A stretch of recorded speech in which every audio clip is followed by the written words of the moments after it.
Precedence ये रहा है कि हर बजट सत्र के अंदर बिजली पानी दोनों पे चर्चा होती है।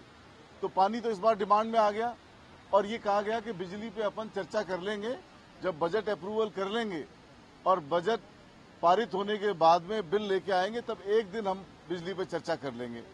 अब अनफॉर्चुनेटली इन्होंने ये कह दिया कि हमारे तो दूसरे प्रोग्राम हैं और राजस्थान का वो 7 दिन का प्रोग्राम हमने बना लिया है तो हम बिजली पे चर्चा नहीं कर सकते। और बिजली बहुत महत्वपूर्ण इशू है, बहुत महत्वपूर्ण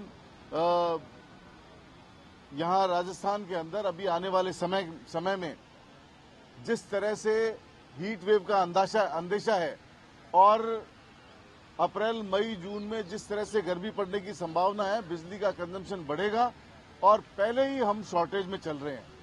तो ऐसी स्थिति में बिजली पे चर्चा होना बहुत जरूरी थी।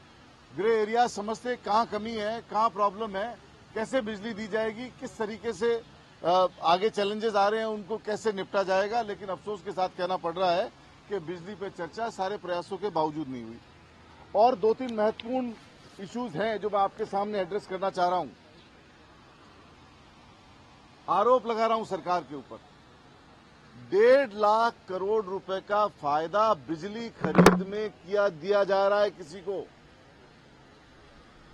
2031-32 तक सरकार ने ये कहकर के परमिशन मांगी है राजस्थान विद्युत विनियम आयोग के पास एक पिटीशन के माध्यम से 3200 यूनिट बिजली खरीद करने की परमिशन मांगी है। और जिस तरह से डाटा दिए गए हैं, डाटा को तोड़ मरोड़ करके प्रस्तुत किया गया है। जो शॉर्टेज नहीं है उसको भी शॉर्टेज दिखा करके और परमिशन मांगी है किसी एक कंपनी को फायदा देने के लिए,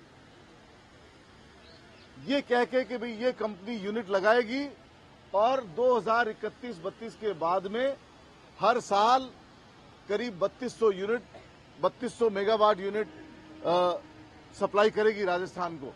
जबकि राजस्थान जब 2031-32 में जितने प्रपोजल अभी आ चुके हैं, जितने प्रपोजल टोटल अभी तक आ चुके हैं, उसको अगर कैलकुलेट करते हैं प्रॉपर तरीके से तो 31-32 में शॉर्टेज नहीं रहती। और अगर शॉर्टेज नहीं रहती तो बिजली नहीं भी देंगे तो राज्य की टोटल खपत में से करीब इनको 1.5 लाख करोड़ रुपए का अतिरिक्त भुगतान करना पड़ेगा। हर साल ये भुगतान उसमें डिवीजन करके किया जाएगा। 25 साल की बात की जा रही है।